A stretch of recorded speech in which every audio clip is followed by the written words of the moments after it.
Greetings, family. My name is Captain. For those who don't know me and for those who know me, I want 5 minutes of your time, and so I could properly do justice to giving my thanks for the award I was received, or the award that I received last night at the Recognize Award, the third annual Recognize Award. And I was honored and recognized, and I won the award in the category of foundation, right? And the reason is because I am a foundational member of the Ottawa hip hop scene and black music scene in general. Now, I'm not that first generation. I'm kind of like that 1.5 to second generation, foundational hip hop member here in Ottawa. I moved to Ottawa in 1988 from Toronto. And from the first day I landed in Ottawa, 6 a.m. on a Friday morning, and signed up to a particular high school, Ottawa Tech to be exact. And from the first day, I got busy. I got into a battle with somebody. And of course, being from Toronto, I thought that I was the best thing since sliced bread, which I am. But, and since then to now, I've been a part of the Ottawa hip hop scene. But when I got the call from Dynamic a couple of weeks ago, right? He's one of the organizers for the Recognize Awards. He was like, "Hey, Captain, man, we're giving you the Foundation Award." I was like, "Yo, it's about time up in this mother." You know the rest. So, but after, as the weeks went on, I saw that a lot of other artists was posting and for the different categories that they were nominated in. And I kind of got confused because I thought I was going to get the award, right? They're honoring me with the award. And then I didn't know, I wasn't sure if it's one of those things where you got to vote for who you want to win the award, right? Because I know sometimes there's that voting system. So I said to myself, oh, so-and-so is in it. My boy Thriller's in it. Nate is in it. And in the category, in the Foundation Award, and, some other people, and I see some other categories. And I was like, oh, damn, because I know my people. I can't tell my people to go to a website, register and vote and all of that. They'd be like, yo, I love you, Captain, but you're asking for too much. You know what I mean? So, but I know this younger generation, they're all about that with the social media and stuff like that. So they will go and get it and they'll get the votes out there. So I said to myself, I'm just going to let it play out. Hopefully I do get a couple votes and I'll see what's happening and I'll support either way. When my name got called and I won, right, I was surprised because I didn't prepare nothing, because I didn't think I was going to win. But that was my confusion and misunderstanding of either I'm going to get an award and be honored for a foundational member, or if I'm going to have the voting process. So that was my mistake. So when I went up there, I just thanked God and I said a couple things. I can't remember what I said, and I kept it moving. Right. And I gave thanks to the Recognize Awards and I bigged up all the other nominees. But and I'm usually not a man that's lost for words. I'm very proficient in when I speak in public spaces and very self-assured and assertive. But yeah, it really threw me for a loop. So I told the crowd that, listen, go on my social media, give me like a day or two, and I'm going to lay out something proper. So I definitely want to accept this award, and I do accept this award, actually. I accepted it. But I want to accept it in the spirit of honoring a lot of other people, because a lot of people know me that I was one of those founding members. But there was people doing hip hop before me. So when I got to Ottawa, there was Canadian Floor Masters, DJ Benjam, DJ Rude Boy. And these are dudes who became my peers and my friends, because back in those days in 88, and, it was so vibrant of a time in the hip hop community. And, me as a personality, I'm a kind of dude where I get in where I fit in quickly. I make friends very quickly and I maneuver, and not in a snaky, deceiving type of way, but I'm in there, right? So I really, because I'm coming from Toronto, where I wasn't in the inner circles like that, near the maestros or the missionaries. I was on the peripheral, I was on the outside. So when I got to Ottawa, I made sure I climb up that ladder, in which I did. So, but I definitely got to say, this award is accepted in the spirit of all of those who made the foundation for the Ottawa scene and put Ottawa on the map.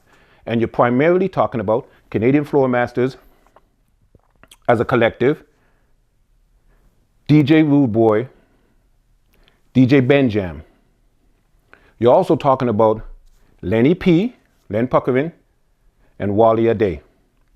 These are the Mount Rushmore, and a couple more people. The hip hop building blocks, Mount Rushmore of Ottawa.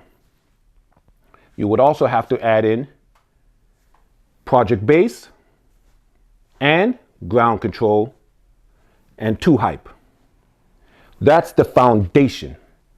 Everybody else comes after, including myself. I have the privilege, I was involved in about 4 groups because Ottawa was very small back then. So I, myself, was involved in a group with me and my peer, Freddie. We were in a group called Captain and King LD, which turned into New Tower of Power. Wally was our manager, gave us that name. We changed that to Beyond Soul. But I also moonlight as one of the hip hop dancers and / MC with Ground Control. And I'm also a b-boy, hip hop dancer for 2 Hype. So I'm in 3 main groups. And through that's where my explosion came about. Because I was a Toronto personality, I was very arrogant, rightfully so, bashful, egotistical. We went on tour with Maestro Fresh West, opened up for everybody who passed through Ottawa. We were the openers, and so that's how we got our name, and that's how we set Ottawa on fire. But I also want to mention one more group, and that group is by the name Organized Rhyme. Organized Rhyme, and I would say this, that I accept the award in the spirit of them also, because Organized Rhyme was a group that they were from like Beacon Hill, a little bit, but not so far out as Orleans, but past Saint Laurent, Gloucester, that area, and anything past Saint Laurent, maybe Gloucester, that was like boonies back in the 80s. That was like going to the country. That was a road trip to go to Orleans, So they were doing their thing, But at the same time, when they got signed to Boombastic Records, the black community really didn't give them their props. We shunned them. We gave them the side eye. We were they went to Halifax, Nova Scotia to open up for Ice-T and Dream Warriors. Left on a Friday, come back Monday with a record contract signed to Boombastic Records.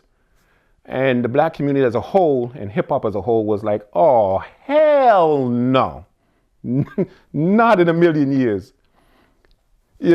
But, there was a little disgruntled feelings. There was definitely, they were getting the side eye from us. And we were all peers. We all knew each other prior to them going.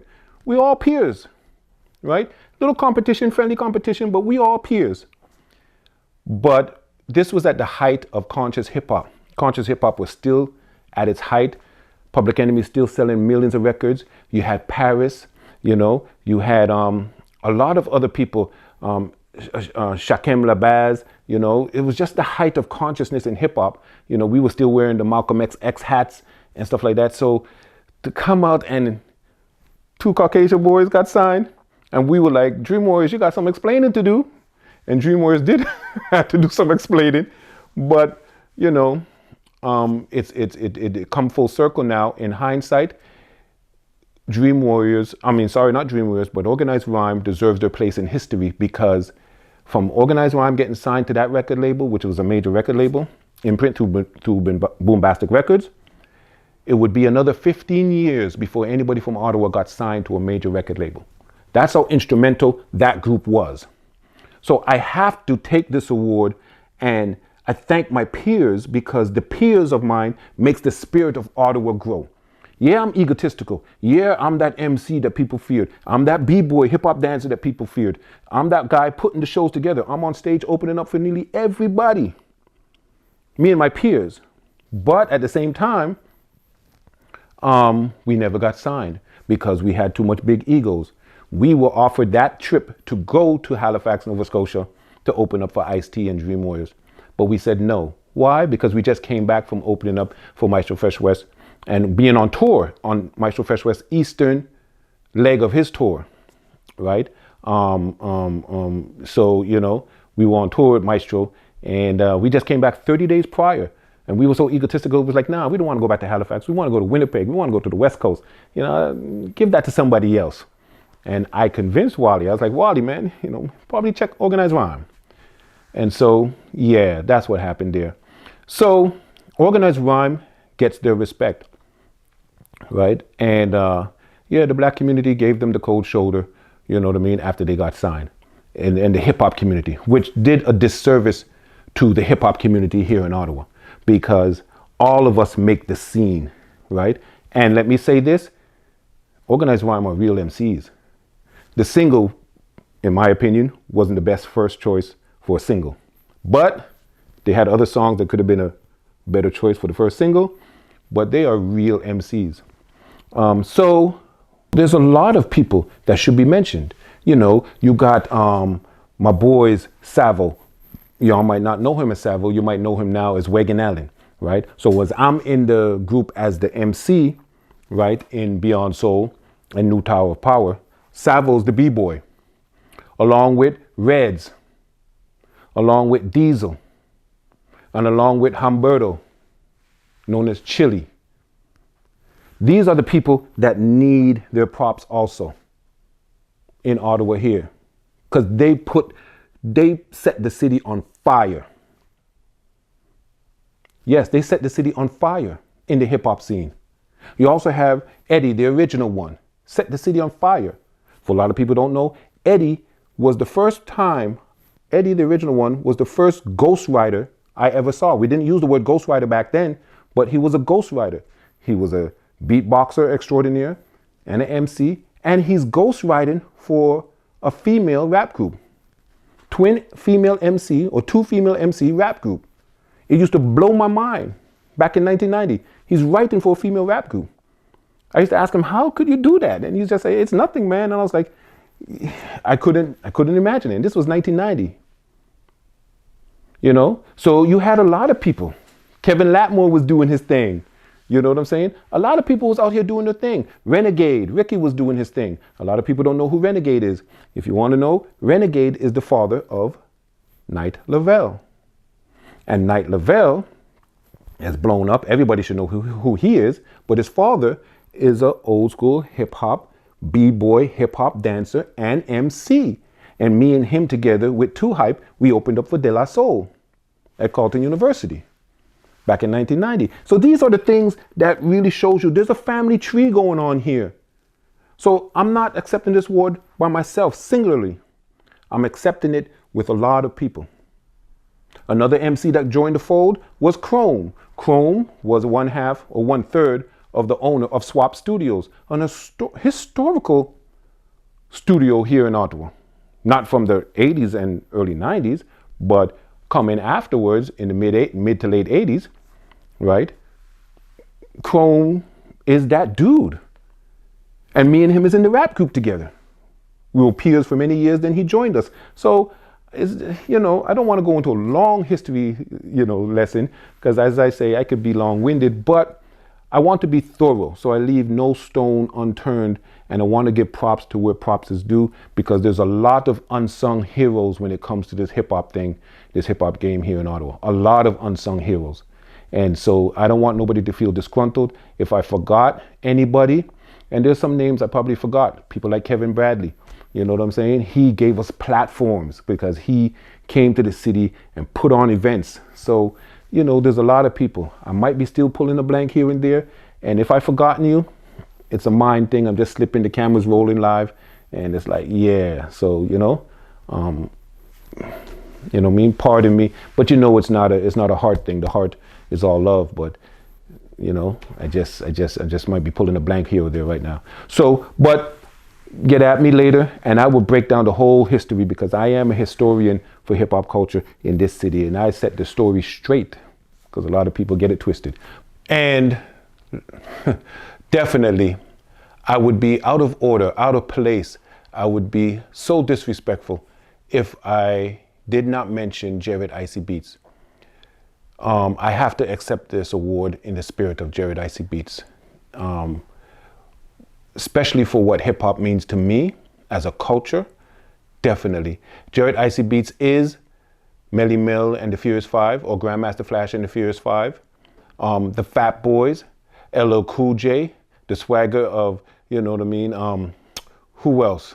Dougie Fresh and Big Daddy Kane all into one.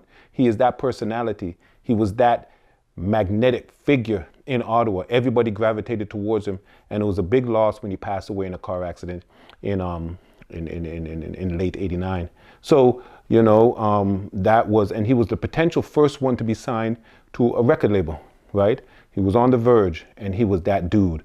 So, man, the thing about this is that, you know, I have to accept this award on these kind of people, these kind of characters, because those characters, part and partial, help me to be that character within that atmosphere. It's because it's within that atmosphere, that's how I'm able to be bashful. That's how I'm able to be, you know, egotistical and be, you know what I mean, just boastful with my rhymes and my style, and me be the personality I was back in those days out of that atmosphere. And we all were in our certain little ways, right? But I kind of stood out in my ego, stood out in the way I carried myself within hip hop, right? Because I had let people know, hey, you know what I mean? I'm the best and nobody could test, kind of thing. So yeah, and that's how it's supposed to be, you know what I mean? Shoot your shot and beat your chest. And so nothing wrong with that, right? You just got to show and prove and be able to back it up with the lyrics and rhymes, right? And the style that you possess and how you present yourself. So I accept this award in the spirit of all of them. And yeah, this is for me and it's for them, the unsung heroes. Some of us are fallen heroes, but heroes nevertheless. And they are going to be able to get their flowers by my voice. But I accept this award in the spirit of all of my peers. I'm not giving it to them though. It's mine. Oh yeah, it's mine. But definitely, definitely I accept this with the spirit of all of them, and on their behalf, I share this with them because I make them make me. We make the scene from that era. It was a beautiful time. I would have to mention some names because it wouldn't be nothing without definitely Project Bass, Gabby, you know what I mean, Dragon Slayer and Jones. Come on now, you know what I'm saying? Ground Control, come on. Too Hype, Fitz and Fresh, come on. These are instrumental people. And there's people that came after us, you know what I mean? You also had Prophets of Rage, right? Which was our Ottawa's own, you know, public enemy, if you will. Right? You had Black in Action, Black Unity. You had all these types of groups that was coming out. And a lot of them are after us, but they were coming up and bubbling underneath us because we were older than them by, you know what I mean, a few or many years. But these are the people that made the scene. All the DJs. DJ, of course I said DJ Benjam before, but DJ Ducats who comes after, but putting on hip hop and keeping hip hop alive, you know what I mean? If I will say real hip hop alive, for a long time on the airwaves. So all of these people, the club owners, the venues, from Astrolite to Trimmers to, you know, Xanadu to Revs to Club 404, all of these places, Off Limits, these are the places that builds the scene and the infrastructure and that makes the scene, you know, vibrant. And what that does, because I might be losing some of y'all, but if you bear with me, what that does, you could be rapping all you want in your bedroom in front of the mirror and do a lot of mirror practice in your mama's basement. But it doesn't matter, because if you don't have a venue to perform it, you're either going to have to go like we went back in the 80s and set up something outside in the park, a little cardboard, get on your good foot and do the b-boy thing.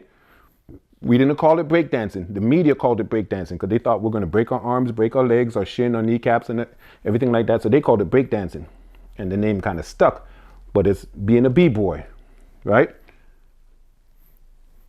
You would have to go outside, get electricity from the lamppost, like we used to do in Toronto back in the days, or get a generator and play your music and perform. And back in the days, if you didn't have microphones, we used headphones as microphones. The headphone that the DJ was using, we used that, plug it into the mixer, in the microphone jack, and we used that as a microphone. But we didn't have no venues. So the venues actually make up the scene. So I thank all those venues for being alive and allowing us to bust our stuff and get off. right? Because, now we have a place where we can grow the scene locally. And that's why I'm getting the award, because I'm a foundational member. And I'm still here and I'm still doing it. I'm still busting my rhymes. I'm on Quest's third soundtrack 3, right? Soundtrack compilation. I'm still sharp with the pen. I'm still creating plays. I'm still writing films, and I'm putting hip hop into everything that I do. And I have an art center that produces, nurtures, grows, right? Secures, protects hip hop and black culture as a whole. So I think I was fitting for the foundation category. I couldn't be in the Song of the Year category or New Artist of the Year and those kind of categories, because that's not fitting for me, even though I'm still doing music. But this award right here, as I wrap it up, yeah, this is very fitting. I don't know if you could see it with the glare, but it's nice and has some weight to it. The name Captain is written there. I don't know if you'll be able to see it properly, but it's nice. But I'm going to post some pictures on my socials. You can check out all of my socials. Go to Northern Touch Canada DVD on Facebook. On the Instagram, you can go to Soul City Store. Also, the Origin Arts and Community Center on the Instagram. On Facebook again, you can go to, where else? The Origin Arts and Community Center on Facebook. Soul City Music Fest on Facebook. I'm all over the place, right? And Ali Captain Masana on Facebook, right? And check me out, and I'll post the photos because you might not be able to see it. The light is reflecting it, and that's because they're so clean and nice, It's clean. Yeah, so the light is reflecting it, and you can't really see my name, and you recognize awards 2024, and I like it. I feel that I'm deserving of it, and I don't say that egotistically. I say that because when you put in work and you help build something, it feels good to be recognized for your contributions to whatever it is. It doesn't have to be music only. It could be anything in the workplace, at home, school project. When you participate in something and you see something come to fruition, it's beautiful to get that recognition by peers. And the reason why I like this award, last but not least, is because, hey, this is grassroots. And it's done by the people for the people. And I'm about that. You know what I mean? If it's about the people and about the community, I'm all for that. So I'm going to leave you with some imparting words. I saw a lot of artists on the stage performing at the the Recognize Awards. And I was very inspired because I remember what it was like to be young and so full of hope and, dreams. Because we had dreams too, but our dreams were broken by bad decisions we made, me and my peers. But I would like to say to the old heads out there, when you see these young artists doing their thing, I understand you might not like all of their music.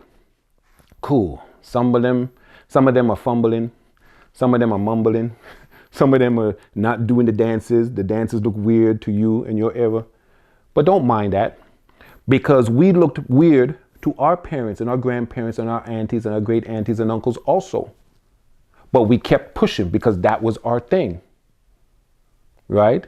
So we didn't like it when our parents criticized us, when they said, oh, you guys ain't real musicians because you're producing beats on a drum machine.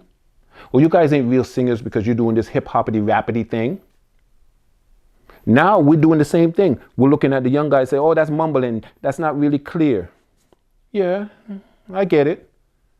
But at one time in the 50s and 60s and 40s, singers criticized scatting because scatting, they said, wasn't real singing. Now scatting is a recognized, authentic art form that only a few could do and do well. But to me, it looks like the same thing, scatting for the singers. So support these young artists. Give them knowledge about the game. They might not accept all of the knowledge you have to give them, but impart your wisdom on them. They're allowed to take some of it, what they want, and discard the rest. Or they might take all of it, but support them. You don't know who you're impacting. You will know it 20 years later when they get old and they say, man, you don't know. how you helped me out and how you did this and how you inspired me. People tell me that all the time. People come up to me and say, hey, I used to see you on stage and I'm 13, 14 years old and you're rapping and doing your thing. You inspired me. I'm like, I don't even know you, but I didn't know them. They were young and I was older. I was in my late teens and early 20s. So you always inspiring people. Inspire and push this next generation. Show them how to use the music business to their advantage and just embrace them. You know, and you don't have to embrace all of it, but embrace what you can. So recognize awards. I can get long-winded. If you put a microphone in front of my face, I can get long-winded. And I didn't want to do that last night also and get too long-winded. And then next thing you know, you play that, you know, cut to commercial music on me and exit stage left and signal me to go to the side of the stage and you're taking up too much time. I didn't want that to happen. So I was like, let me get my thoughts together and say what I have to say. But definitely, thank you for your time. I know it's been long. It's probably been more than 5 minutes, but yes, thank you to the Recognize Awards. This feels good. This makes me feel like yesterday's price is not today's price. Yesterday's price is not today's price. It's a different price. I'm a joker sometimes, but I got to find somewhere to put this at home, or I might keep it at the origin, but I can't put it on any kind of ledge just so easily because it's heavy, you know. Yeah, it might break down the ledge. But thank you very much. Thank you very much. To all the contestants and all the nominees, big up yourselves. Even for all the other categories, big up yourselves because you're not losers. That means if you were nominated, there's people out there watching and seeing what you're doing, and you got something there that you are fit enough to be even in the category with the person who's the winner. So thank you very much. My name is Captain, and God bless, and have a good day.